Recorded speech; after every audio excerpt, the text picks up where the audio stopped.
Since the terrible events of October 7, 2023, we have witnessed a number of appalling anti-Semitic attacks against Australia's Jewish community. I've made it clear that these sorts of incidents have no place in Australia and that I wanted ASIO and the AFP to investigate as a priority.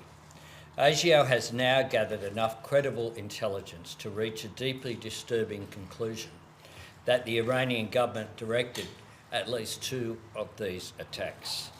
Iran has sought to disguise its involvement, but ASIO assesses it was behind the attacks on the Lewis Continental Kitchen in Sydney on October 20 last year and the Adass Israel Synagogue in Melbourne on December 6 last year.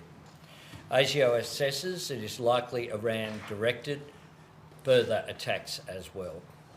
These were extraordinary and dangerous acts of aggression orchestrated by a foreign nation on Australian soil.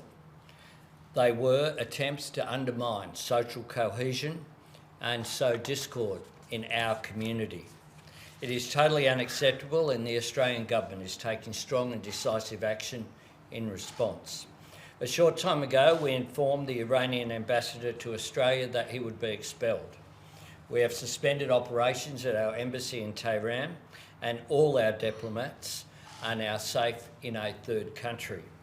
I can also announce the government will legislate to list Iran's Islamic Revolutionary Guard Corps, the IRGC, as a terrorist organisation. I've said many times that the Australian people want 2 things. They want killing in the Middle East to stop, and they don't want conflict in the Middle East brought here. Iran has sought to do just that. They have sought to harm and terrify Jewish Australians and to sow hatred and division in our community. The actions of my government send a clear message, a message to all Australians that we stand against anti-Semitism and we stand against violence, and a message to nations like Iran who seek to interfere in our country that your aggression will not be tolerated.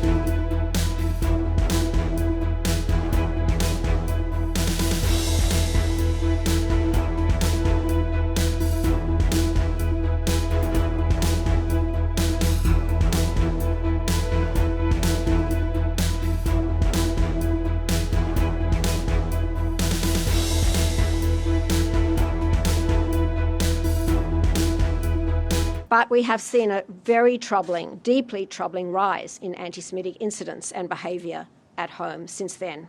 In the space of just 1 year, reported incidents increased over 300%. And that includes threats, vandalism, harassment, and physical violence. We've seen cars being torched, synagogues being torched, individual Jews harassed and attacked. And that is completely unacceptable.